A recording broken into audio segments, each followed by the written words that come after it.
Coordinates pinpointing Kate's last known location were overlaid, and red markers indicated potential Cobra cartel, safe houses, and known associates. Echo Team, his most trusted unit, was already mobilized, gear checks completed, weapons secured. These were men who moved like shadows, trained to operate in the most hostile environments, their loyalty to Marcus absolute. "Sir, we've got vehicle identification on several suspicious vans operating in the vicinity of the hospital." Lieutenant Reyes, his second-in-command, reported, his voice crisp and efficient. "One of them matches the description of a vehicle with prior connections to Cobra transport." "Track it," Marcus ordered, his voice clipped, all emotion suppressed beneath a veneer of professional focus. "Every movement, every stop. I want to know where they're taking her." He moved with restless energy, pacing the length of the command center, his mind racing. He knew Vargas's reputation, ruthless, efficient, and with a penchant for disappearing his enemies without a trace. Time was of the essence. He thought of Kate, her strength, her compassion, the unwavering moral compass that guided her every action. The thought of her being subjected to Vargas's brutality fueled his determination, hardening his resolve. A flashback hit him, a stark contrast to the sterile environment of the command center. It was a memory from his last deployment, a harrowing firefight in a dusty Afghan village. He had been pinned down, separated from his team, the odds stacked against him. It was Kate's letters, arriving weeks late but read and reread until the pages were soft and worn, that had kept him going, reminding him of what he was fighting for, who he was coming home to. Her strength had always been his anchor. Now, it was his turn to be hers. Back in the warehouse, Vargas's patience seemed to be wearing thin. Kate had answered his questions with carefully measured responses, revealing nothing of substance about her investigation, feigning ignorance where she could. The enforcer behind her shifted, and she felt a cold object press against her temple. The metallic click of a hammer being cocked echoed in the silence. "Perhaps a change in tactics is required," Vargas said, his voice losing its earlier smoothness, a sharper edge creeping in. "My associate is very good at extracting information. It can be a rather unpleasant process." Kate closed her eyes briefly, a wave of fear washing over her, momentarily overwhelming her carefully constructed defenses. She thought of Marcus, of the life they had built together, of the future that now seemed to hang precariously in the balance. She couldn't let fear paralyze her. She had to be smart, resourceful, just as she was in the operating room when a patient's life hung by a thread. "I told you," she said, her voice stronger now, laced with a newfound defiance. "I don't know anything about your business. I saw some unusual shipments. I was curious. That's all." Vargas laughed, a harsh, grating sound that echoed off the concrete walls. "Curiosity killed the cat, infirmera. And it might just kill you too." Suddenly, the warehouse lights flickered, plunging the space in a momentary darkness. A low hum filled the air, growing steadily louder. Vargas's men exchanged uneasy glances. "What's happening?" Vargas demanded, his voice laced with irritation. Before anyone could answer, the warehouse doors exploded inward with a deafening roar, showering the interior with splinters of wood and twisted metal. The air crackled with the sharp reports of gunfire. "This is naval special warfare," a voice boomed, cutting through the chaos. "Drop your weapons. Now!" Kate's heart leaped. "Marcus!" The warehouse erupted in pandemonium. Vargas's men, startled by the sudden intrusion, scrambled for cover, their initial arrogance replaced by a frantic desperation. The mercenaries, the Black Fong operatives Kate had sensed earlier, moved with a more disciplined precision, their training kicking in despite the surprise attack. But they were facing an opponent that was even more formidable. Marcus, leading the charge, moved like a force of nature, his movements fluid and lethal. Echo Team fanned out behind him, their tactical expertise honed by years of working together, anticipating each other's moves, a well-oiled machine of combat efficiency. The warehouse, moments before a silent prison, was now a chaotic battlefield, the air thick with the smell of gunpowder and the screams of the wounded. Kate, still bound and vulnerable, Watch the scene unfold with a mixture of terror and a surge of adrenaline. She saw Marcus, his face grim and determined, his eyes scanning the room, searching. Their gazes locked for a fleeting moment, a silent communication passing between them. His relief at seeing her alive, her unwavering trust in his ability to bring her home. Vargas! Marcus's voice boomed above the gunfire, laced with a cold fury that promised retribution. This ends now. Let the woman go.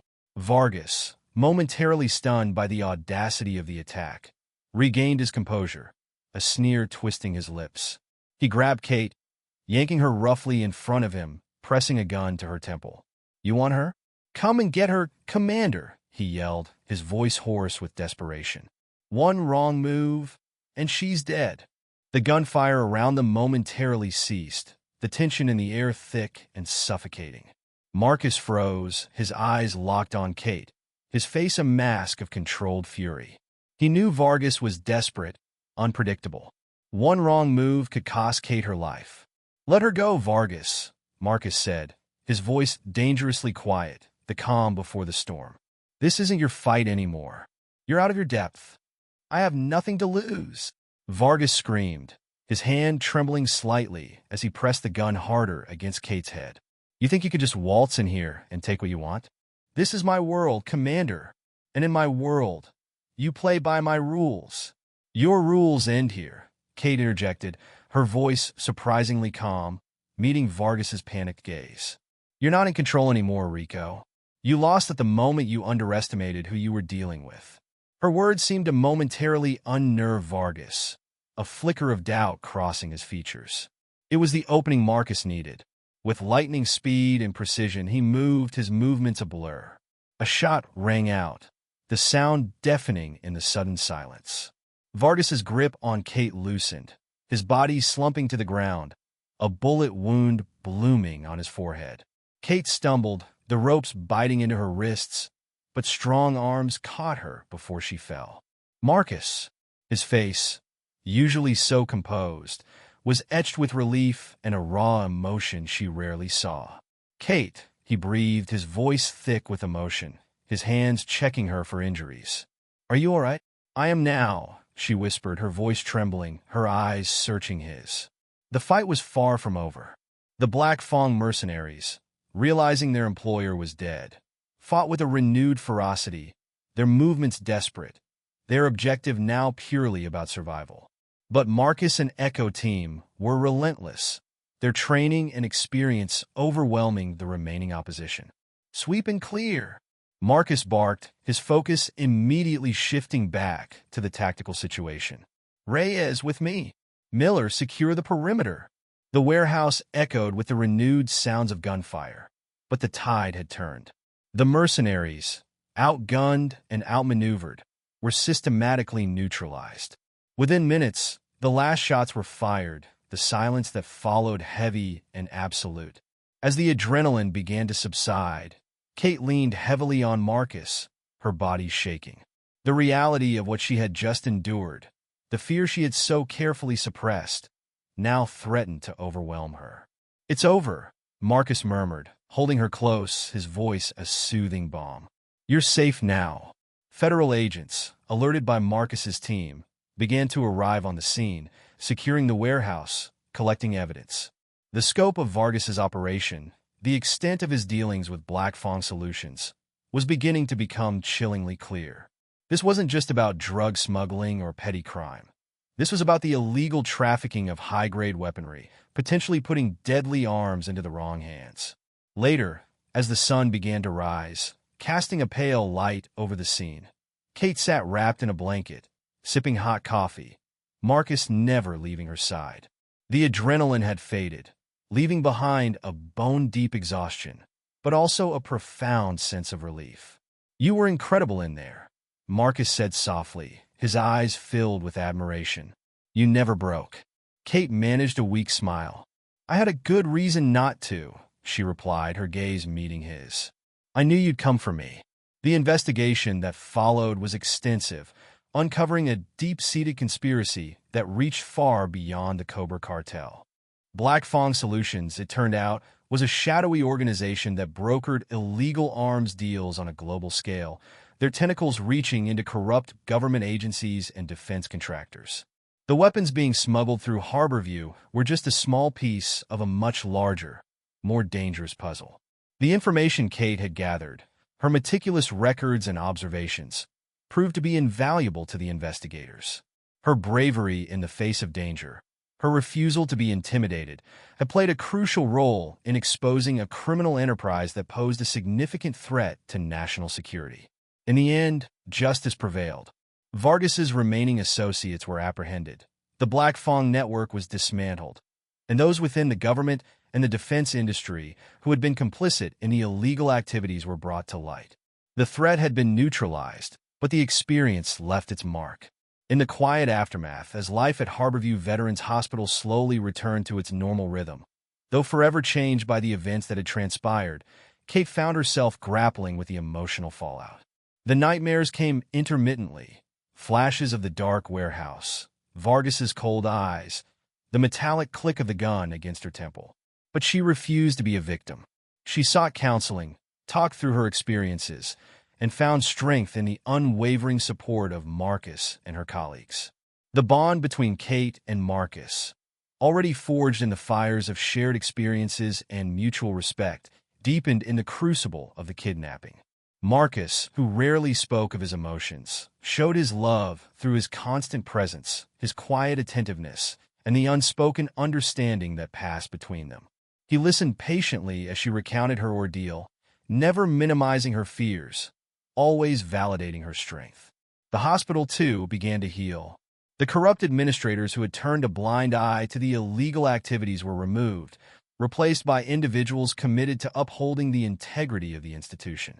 New security protocols were implemented, and the loading dock, once a site of clandestine operations, became a symbol of renewed vigilance. Kate became an unlikely hero, though she shied away from the label.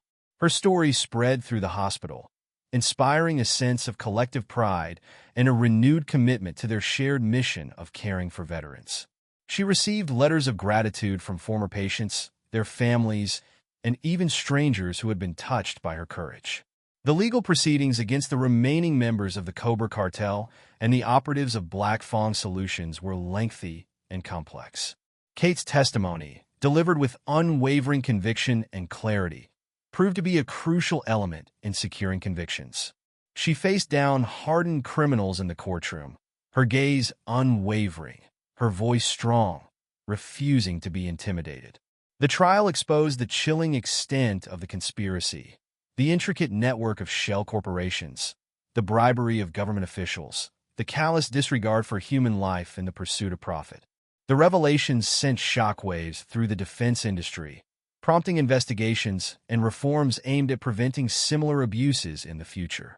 For Marcus, the experience served as a stark reminder of the dangers inherent in his profession, the constant threat that loomed over their lives. He became even more protective of Kate, cherishing their moments of peace and normalcy with a newfound appreciation. He also found himself grappling with the knowledge that the enemy wasn't always a foreign adversary. Sometimes, it wore the guise of corporate greed and corruption within their own borders. The takedown of Black Fang Solutions had international repercussions, exposing a global network of illicit arms trafficking. Governments around the world launched their own investigations, leading to arrests and the seizure of illegal weapons caches. The world was a little safer, thanks to the courage of a nurse and the unwavering dedication of a Navy SEAL. In the years that followed, Kate continued her work at Harborview, her commitment to her patients undiminished. She became an advocate for stronger ethical guidelines within the healthcare industry, speaking at conferences and sharing her story to raise awareness about the potential for corruption and the importance of vigilance. Marcus continued his service, his dedication to his country unwavering. He carried the memory of Kate's kidnapping with him, a constant reminder of what he was fighting for, who he was protecting. He knew that the fight against evil was a never-ending one, but he also knew that as long as there were people like Kate, ordinary individuals with extraordinary courage, there was always hope. And so life went on. The scars remained, both visible and invisible, but they served as a testament to their resilience, their strength, and the enduring power of love and commitment in the face of darkness. The cartel had made a grave mistake that night, a fatal miscalculation. They had kidnapped a woman, unaware that her husband was not just a man, but a force, a ghost in the shadows, who would stop at nothing to bring her home. And in doing so, they had awakened a force for justice that would ultimately dismantle their entire criminal empire. The world learned a valuable lesson. Underestimate the quiet ones at your peril, for sometimes the greatest strength lies in the most unexpected places. And always, always bet on the fierce, protective love of a good man. The Mafia kidnaps a woman, not knowing her husband is the U.S. Navy's deadliest Marine. The Calabria Mafia thought they were grabbing just another frightened woman. They severely underestimated who her husband was. The sterile scent of antiseptic usually offered a strange comfort to Catherine Kate Reed.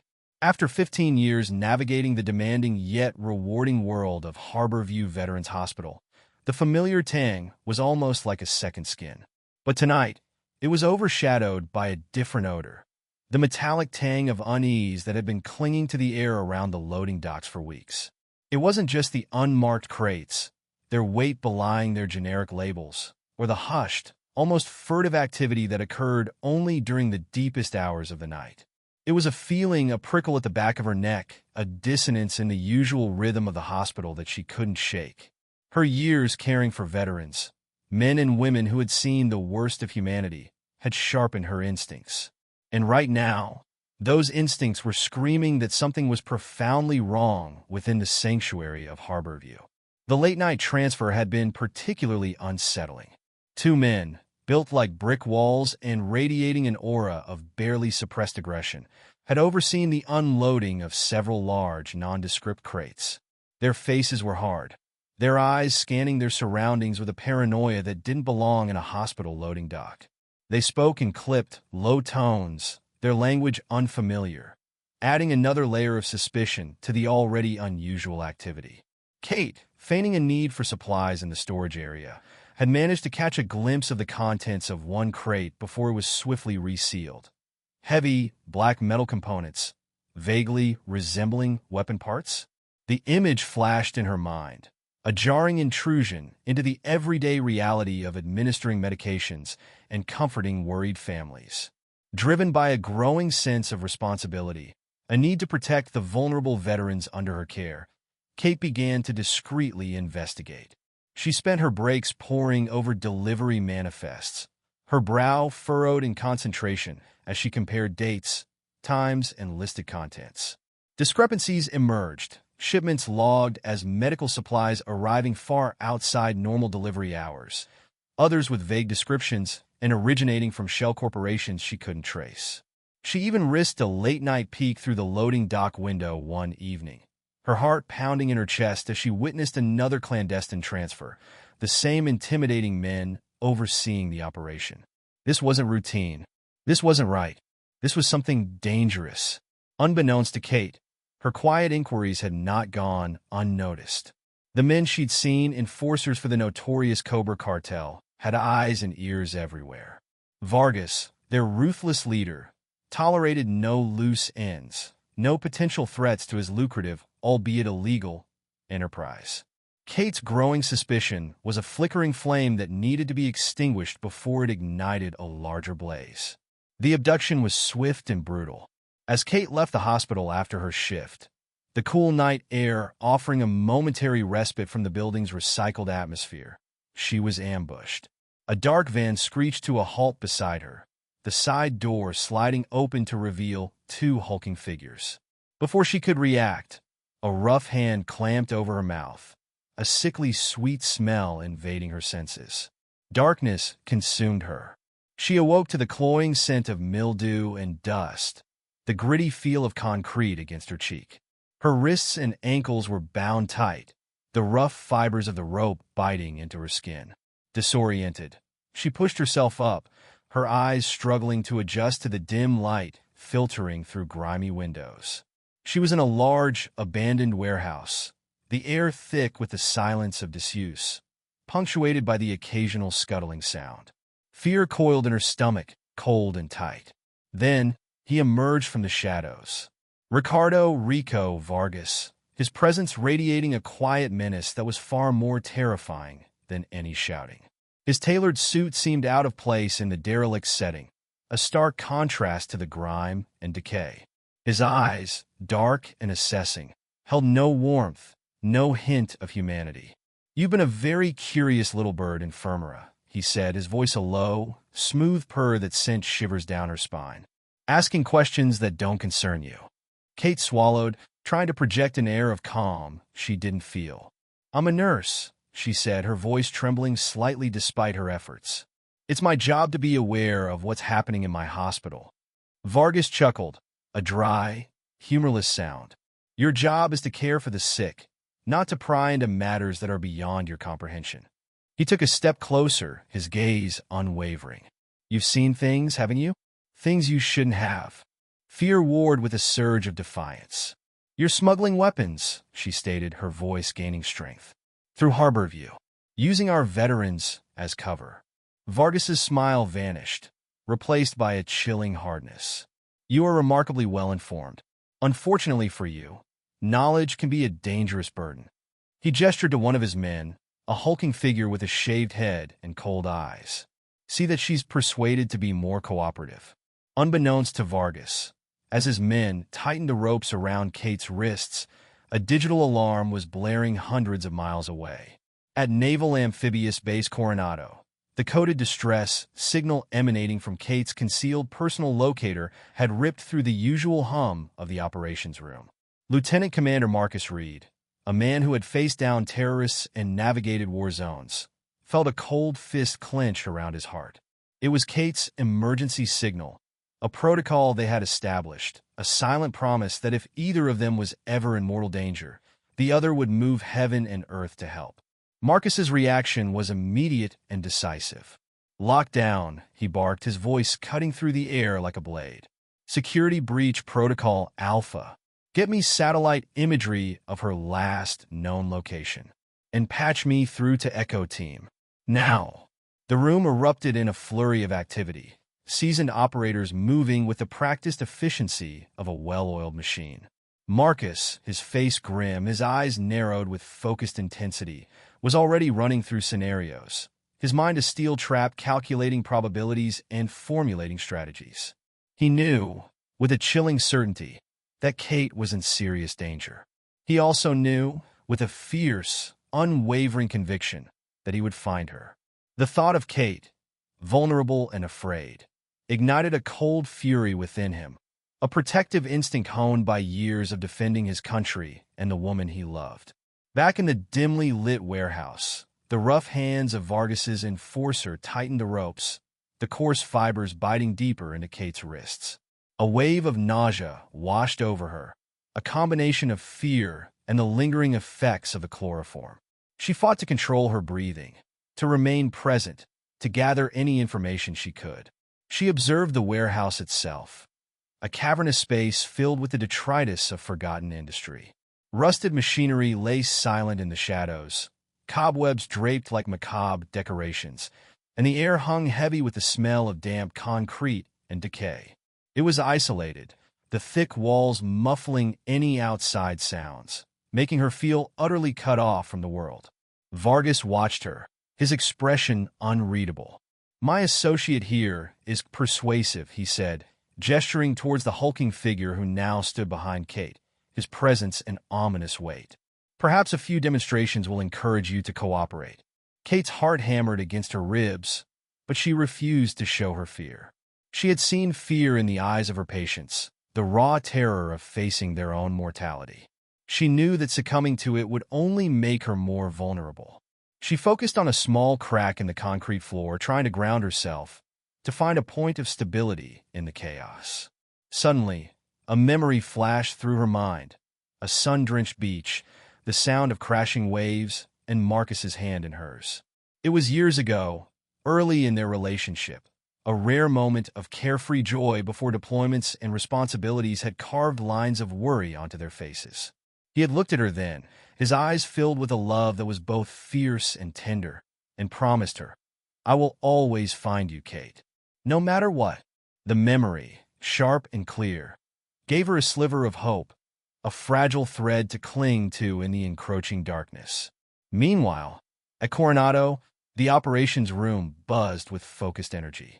Marcus stood before a large holographic display, satellite images of San Diego flickering across its surface.